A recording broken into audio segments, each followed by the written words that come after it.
Bismillahirrahmanirrahim. Waktu dan tanda-tanda terjadinya Lailatul Qadar. Pada dasarnya Nabi Muhammad SAW banyak melakukan ibadah qiyamul Ramadan dan menganjurkan mencari Lailatul Qadar pada 10 malam terakhir di bulan yang penuh dengan berkah ini, yaitu di bulan Ramadan.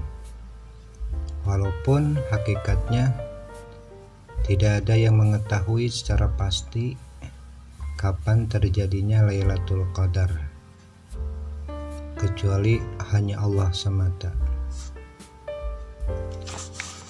Selain itu, Nabi Muhammad hanya mengisyaratkan dalam hadisnya yang diriwayatkan oleh Imam Bukhari dari Aisyah radhiyallahu anha. Baginda Nabi Muhammad bersabda, "Carilah Lailatul Qadar di malam ganjil dari 10 malam terakhir di bulan Ramadan." Fenomena yang terjadi di kalangan masyarakat pada 10 malam terakhir di bulan Ramadan adalah perpindahannya keramaian dari masjid dan musala menuju ke tempat-tempat yang mana di sana disediakan kebutuhan hidup di dunia, seperti manusia berkunjung ke mal, supermarket, pasar, dan pusat perbelanjaan lain untuk mempersiapkan pakaian baru dalam menyambut Hari Raya Idul Fitri. Tentu saja hal ini kontras dengan anjuran Nabi Muhammad SAW untuk lebih tekun melaksanakan ibadah pada 10 malam terakhir di bulan Ramadan guna mencari keutamaan Lailatul Qadar. Dalam hal ini dijelaskan dalam hadis yang diriwayatkan oleh Imam Bukhari dari Siti Aisyah radhiyallahu anha yang berbunyi, "Kana Nabi sallallahu alaihi wasallam idza dakhala al-ashru sadda mi'zarahu wa ahya lailahu wa aiqadu ahlahu." Yang artinya, apabila Nabi Muhammad SAW memasuki 10 hari terakhir di bulan Ramadan, beliau mengecangkan sarungnya, menghidupkan malam-malam tersebut dan membangunkan keluarganya untuk beribadah kepada Allah Subhanahu wa Ta'ala. Para ulama kemudian berusaha meneliti pengalaman para sahabat dalam menemukan malam Lailatul Qadar. Di antara ulama yang tegas mengatakan bahwa ada kaidah untuk mengetahui malam Lailatul Qadar adalah diantaranya Imam Al-Ghazali dan Imam Hasan As-Sazili. Bahkan dinyatakan dalam sebuah tafsir surat Al-Qadar bahwa beliau semenjak balik selalu mendapatkan malam Lailatul Qadar dan menyesuai dengan kaidah yang ini. Menurut Imam Al-Ghazali, supaya kita mendapatkan atau mengetahui malam Lailatul Qadar bisa dilihat dari permulaan atau malam pertama bulan Ramadan.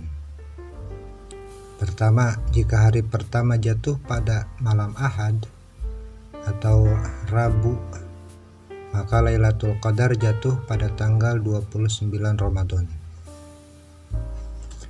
Jika malam pertama jatuh pada Senin, maka Lailatul Qadar jatuh pada malam 21 Ramadan.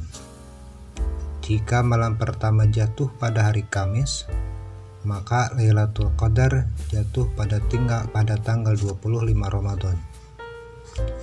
Jika malam pertama jatuh pada hari Sabtu, pada malam Sabtu, maka Lailatul Qadar jatuh pada malam 23 Ramadan. Jika malam pertama jatuh pada hari Selasa dan Jumat, maka Lailatul Qadar jatuh pada tanggal 27 Ramadan. Selain itu, Abdurrahman As-Safuri dalam kitabnya Nuzhat al-Majlis berkata, dan yang aku lihat dari Shahib At-Tanbih, sungguhnya dia berkata, Lailatul Qadar terdiri dari 9 huruf. Allah Subhanahu wa Ta'ala dalam surat Al-Qadar menyebut 3 kali. Kemudian dia kalikan 9 kali 3 menjadi 27.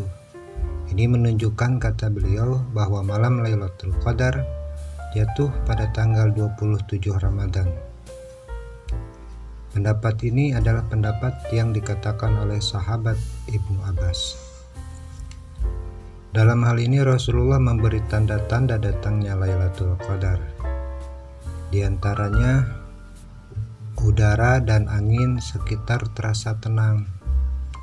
Sebagaimana hadis dari Ibnu Abbas bahwa beliau bersabda, kata Rasulullah bahwa Lailatul Qadar adalah malam yang penuh kemudahan dan kebaikan.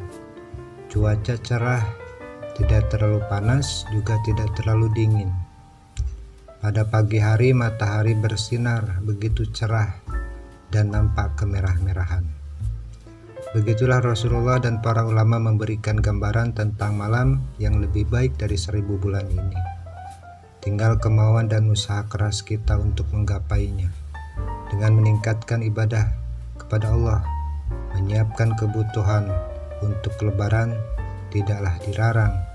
Justru bisa saja menjadi amal baik bagi kita.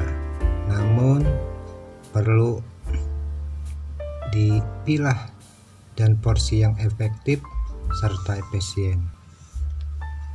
Semoga kita dapat menggapai Lailatul Qadar dan menjadikannya sebagai momen mendekatkan diri kepada Sang Khalik Allah Subhanahu wa Ta'ala. Amin. Wallahu a'lam.